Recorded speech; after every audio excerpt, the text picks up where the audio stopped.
अस्सलाम वालेकुम। मेरा नाम अरसलान ख़ान है और आज हमें जो आप लोगों के क्वेश्चन रहे थे, मैं कोशिश करता हूँ कि जितने भी कवर कर सकूँ आज की वीडियो में उसको कवर करें। तो पहला क्वेश्चन जो है वो सोशल एंग्जाइटी से रिलेटेड है और भाई ने कुछ इस तरह पूछा था कि मुझे ऐसा लगता है जैसे सब लोग मेरी तरफ देख रहे हैं, मैं कुछ गलत तो नहीं कर रहा, लोग मेरे बारे में क्या सोचेंगे, एक्सेट्रा एक्सेट्रा। सो सोशल एंग्जाइटी में इसी तरह ही होता है कि आपको हर वक्त लगता है कि you are centre of the world. लोग जो आपके इर्द गिर्द हैं वो आपको देख रहे हैं, आपको जज कर रहे हैं। आप खैर ज़्यादा लोगों के पास तो आपका ज़्यादा बुरा हाल हो जाता है। इवन अगर आपको किसी स्ट्रेंजर से मिलना हो तो सोशल एंग्जाइटी में इट्स हार्ड। कोई इंटरव्यू हो, कोई वैसे ही कोई मीटअप हो, आपको जहाँ पे ऐसे लगे कि मैंने लोगों के बीच में जाना है, रिलेटिव्स के भी बीच में जाना है, तो वहाँ पर आपको सबसे ज़्यादा प्रॉब्लम यही आता है कि लोग मेरे बारे में क्या सोच रहे हैं और मुझे जज क्यों कर रहे हैं। तो सबसे पहली चीज़ तो ज़हन में ये रखनी है कि किसी के पास इतना टाइम ही नहीं होता तो बैठ के किसी को जज करें। बट इसका एक छोटा सा ट्रिक रखा हुआ है मैंने कि इससे आप ओवरकम किस तरह कर सकते हो। ठीक है, करना ये है कि जिस चीज़ से आप डर रहे हो ना, आप खुद भी वही काम करना शुरू कर दो। सपोज करो कि आप किसी से मिलने गए हो, so why don't you start judging people. Judging negative way में नहीं, मतलब अगर मैं अपनी बात करूँ, अगर मैं किसी के सामने बैठा हूँ, वो मेरा कोई रिलेटिव है, कोई दोस्त है, कोई जानने वाला या कोई नया इंसान है, तो मैं उसको उसकी गुफ्तगू से बिल्कुल जज करता हूँ। उसका क्या कंटेंट है मेरे से बात करने का। वो अगर थोड़ा सा भी मुझे कहीं पे मादियत परस्ती की तरफ लगता है, कोई मटीरियलिस्टिक लगता है, ठीक है, मादियत परस्ती तो खैर that's a different topic. But होता नहीं कि लोगों को बड़ा अपील करता है पैसा, कारोबार, ये सारी चीज़ें, अगर उनकी सारी गुफ्तगू इस किस्म की है तो मैं अनॉयड फील करता हूँ। मैं उस बंदे के साथ दोबारा पसंद नहीं करूँगा कि मैं उससे बैठूँ। तो इट्स जजिंग ना, तो आप जज कर लेते हो। इवन क्या कहते हैं, उसके कपड़े, उसके उठने बैठने से, अगर वो बैठा है किसी इसी तरीके से हुआ है कि जिससे मुझे वो लग रहा है कि ये काफ़ी अपने अंदर मस्त है, तो या ऐसे बैठा है कि जिसमें मुझे ईगो नज़र आ रही है, स्टिल मेरा उससे बात करने का बिहेवियर बड़ा डिफरेंट होगा रदर अगर मुझे बड़ा सुलझा हुआ इंसान लगे। तो आप बजाय इसके कि आप अपने ऊपर इतना बोझ ले लो कि लोग मेरे बारे में क्या सोचेंगे, मुझे उनके मेयार पे उतरना है, ये बेसिकली कॉम्प्लेक्सेस होते हैं हमारे, जो अल्टीमेट इवेंचुअली फिर आपके वो एंग्जाइटी क्रिएट करना शुरू हो जाते हैं कि मैं ऐसे करूँगा, मैं ऐसे बात करूँगा, ऐसे तो नहीं हो जाएगा। आप जो हो आपको उसका करने की ज़रूरत नहीं। और प्रॉब्लम ये है कि जो नेक्स्ट क्वेश्चन है ना, वो इसके अंदर मैं शामिल करता हूँ। जिस तरह मेरे से किसी ने पूछा कि हम अपना जो ट्रू पोटेंशियल है ना, ठीक है, हम अपना जो सबसे बेटर वर्जन है वो किस तरह हासिल कर सकते हैं। ये जो सॉरी यार, ये मेरा असल में गला थोड़ा सा बंद था, तो मैं ना लोजेंजेस खा रहा हूँ, तो उसकी वजह से अगर कोई आवाज़ ऊपर नीचे हो जाए, क्योंकि वरना मेरी आवाज़ प्रॉपरली निकल ही नहीं थी रही। बट काफ़ी देर हो गई थी, मैंने Q&A किया नहीं था, तो मुझे आज टाइम मिला हुआ था, तो मैंने कहा ये मैं कर लूँ। तो जो ट्रू पोटेंशियल है, या इस तरह की जो बातें हम मोटिवेशनल स्पीकरों से सुनते हैं कि अपना सबसे बेटर वर्जन फ्लांट इनकना, ये सारी जो चीज़ें हैं, आई डोंट नो ये किसी को मोटिवेट करती हैं या नहीं करती, बट लोगों के ऊपर ना इसका प्रेशर बहुत आ जाता है कि पता नहीं हम अपना ट्रू पोटेंशियल कर रहे हैं कि नहीं कर रहे। ठीक है, हम अपना सबसे बेटर वर्जन वो कर पा रहे हैं कि नहीं कर पा रहे। मेरा तो बेसिक क्वेश्चन ये है कि क्या आपको अपना कुछ पता भी है कि नहीं। अपना पता हो तो बंदा अपने पोटेंशियल पे काम करे ना। क्या काम करें अगर हमें अपना ही नहीं पता। हम तो किसी की बात सुन के अपने आप को जो है ना वो कटहरे में खड़ा कर रहे हैं।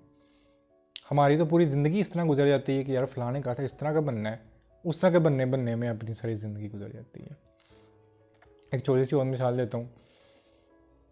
एक इंसान है जो अपने अंदर मस्त रहता है, ठीक है, चलिए मैं अपनी एक मिसाल दे देता हूँ।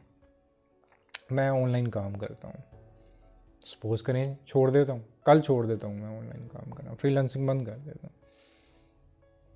क्या करूँगा मैं बैठ कर, अगर मुझे कोई फाइनेंशियल इश्यूज़ ना हो, मुझे अपने बच्चों के जो एक्सपेंसेस हैं या घर के जो एक्सपेंसेस हैं ना उठाने पड़े, आपको ऐसा अल्लाह सर्कल चला दे कि मतलब वो चलना शुरू हो जाए। मैं कोई कारोबार नहीं करूँगा, मैं कोई ऑनलाइन जॉब नहीं करूँगा, मैं कोई ऐसा शायद काम ही ना करूँ जिसके थ्रू मुझे कोई अर्निंग होती हो। मोस्ट प्रोबेबली मैं इधर बैठ के आप लोगों के साथ ना कोई साइकोलॉजी के ऊपर, हिस्ट्री के ऊपर मैं एक और चैनल खोल के जो है ना लेक्चर देना शुरू कर दूँ। मैं पूरा पूरा दिन बैठ के बुक्स पढ़ना शुरू कर दूँ, डॉक्यूमेंट्रीज़ देखना शुरू कर दूँ, मुझे जो वेब सीरीज़ पसंद है वो देखना शुरू कर दूँ, मैं अपने बच्चों के साथ पूरा पूरा दिन खेलना शुरू कर दूँ। सो इस चीज़ को देख के क्या आता है आपके दिमाग में, यार बड़ी वेली सोच है। या इस तरह के जो लोग ज़िंदगी गुजार रहे होंगे उनके बारे में लोग कहेंगे यार बड़ी वेल है, काम ही नहीं करता। नो, ये काम नहीं करता, कुछ करता नहीं, he didn't do anything। So doing होती क्या है? मैं तो अभी भी सब, मैं अगर ये सब कुछ नहीं कर रहा, बल्कि मेरे नज़दीक जो मैं अर्निंग के लिए काम करता हूँ, ठीक है, उसको तो मैं बिल्कुल इम्पोर्टेंस नहीं देता। वो मेरी डूइंग है ही नहीं है, वो मेरी एक मजबूरी है। It's not that I am doing something. So doing तो वो है कि जिससे मेरी ज़ात को खुशी मिलती हो, मेरे इस ट्रिप को मैं ब्यूटीफाई कर सकता हूँ। वो काम क्यों नहीं है, वो डूइंग क्यों नहीं है लोगों के नज़दीक? अब ये मोटिवेशनल स्पीकर आपको बताएंगे नहीं, ये आपको आपकी सोसाइटी बताएगी नहीं, वो आपकी बात थोड़ी सी लंबी हो जाएगी। एक छोटी सी कहानी सुनाता हूँ इसके ऊपर मैं आपको, बड़ी ज़बरदस्त कहानी थी। एक ना अमेरिकन बिजनेसमैन होता है, वो ना मैक्सिको की तरफ जाता है। उधर एक ना मछुआरा होता है, टूना फिश का आपने उसको भी सुना होगा, वो ना वो मछलियाँ पकड़ता होता है। तो वो जाके ना बिजनेसमैन उधर वो एक मछली लेता है, उसको बड़ी अच्छी लगती है। तो वो मछुआरे से कहता है कि तुमने इतने बक्सेस रखे हुए हैं, इन सब में क्या मछली पड़ी हुई है? कहता है हाँ, इस सब में मछली है। कहता है बड़ी ज़बरदस्त मछली है यार, तुम ये तो से पकड़ते हो, कितना टाइम लगा होगा तुम्हें ये इतनी मछलियाँ पकड़ने में? कहता है कुछ खास नहीं। कहता है मतलब क्या मतलब? कहता है चंद घंटे लगते हैं। कहता है उसके बाद फिर तुम क्या करते हो?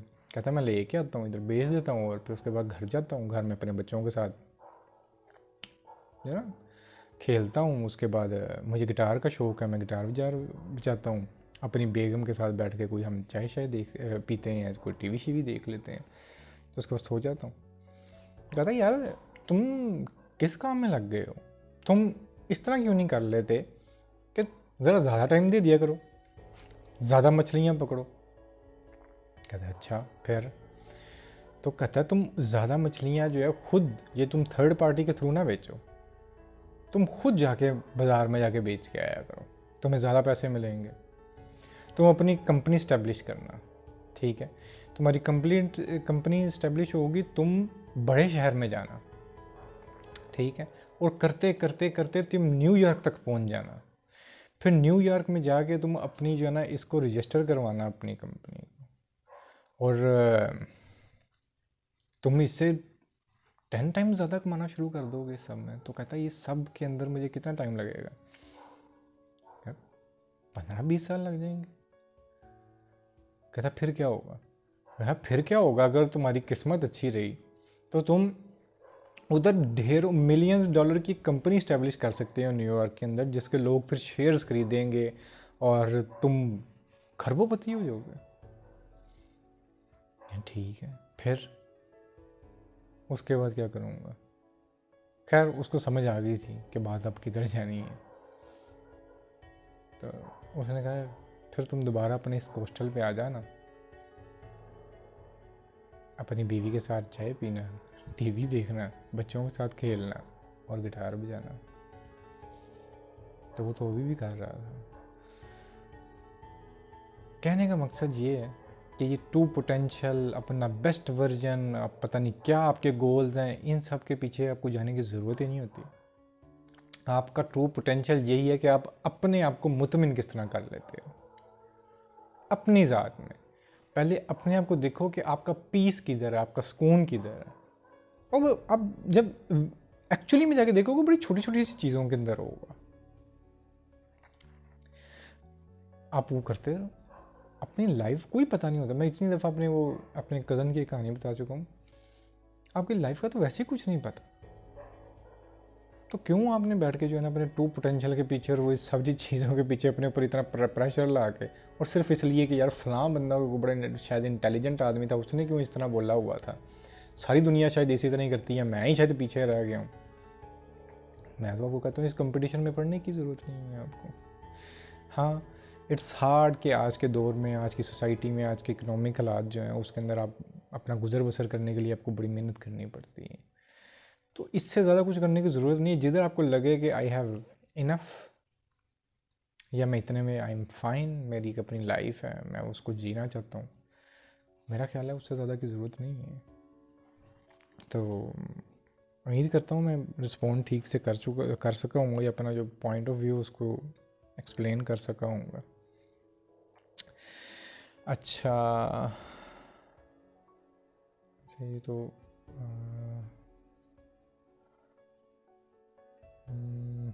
अच्छा, एक ना बर्निंग सेंसेशन से रिलेटेड है कि वो कैसे ठीक करूं। मैं बहुत दफ़ा बता चुका हूं कि जो बर्निंग सेंसेशन है ना, उसकी मेन रीज़न एंग्जाइटी डिसऑर्डर ही होता है।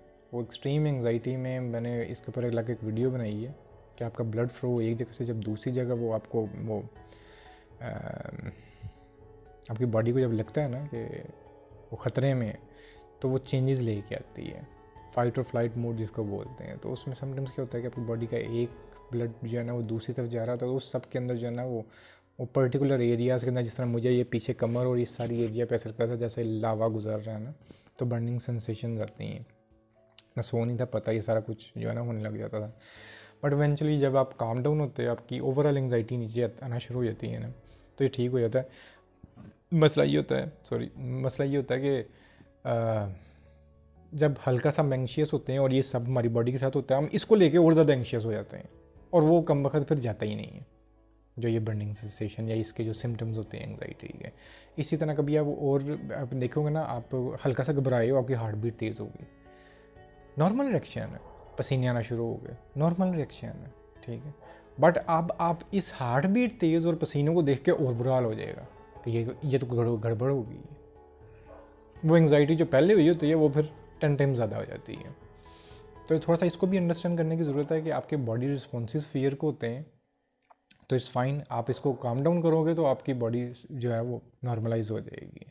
तो इस चीज़ को लेके एकदम से इतना जो है ना वो कोशिश कर रहा है, I know it's very hard, but मैं यहाँ पे आपको सिर्फ यही बता सकता हूँ कि आप अपने आप को, अपनी बॉडी को सिर्फ अंडरस्टैंड करना शुरू करो, इससे बहुत सी चीज़ें सॉर्ट आउट हो जाएंगी।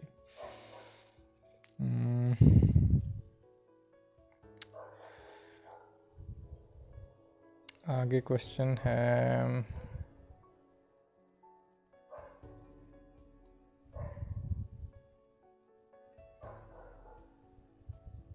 अच्छा एक इस तरह का क्वेश्चन है कि मुझे सर मूव करते हुए ना डिसबैलेंस होता है, और ये मेरे से ना रिसेंटली काफ़ी लोगों ने इस तरह की बात की है कि हमें ना बैलेंस जो है ना, हमें लगता है हमारा बैलेंस ख़राब हो गया है। तो क्या ये एंग्जाइटी की वजह से होता है?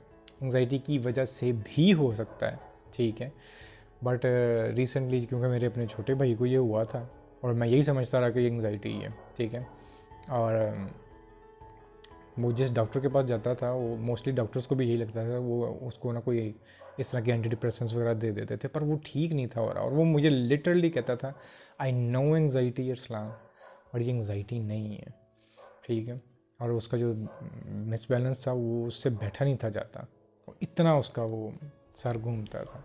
तो इवेंचुअली फिर अब ये करो किसी सियाने डॉक्टर को दिखा लिया, तो उसने कहा कि यार ये जो है ना इसका वर्टिगो का इशू है। तो वो कोई ग्लैंड होता है आपका ईयर के पास ना, तो ये उसकी वजह से भी जो आपका बैलेंस है ना, आपकी मूवमेंट लगती है, आप स्क्रीन को स्क्रॉल नहीं होती, स्क्रीन स्क्रॉल हुई इस तरह आपका सर ही घूम जाता है।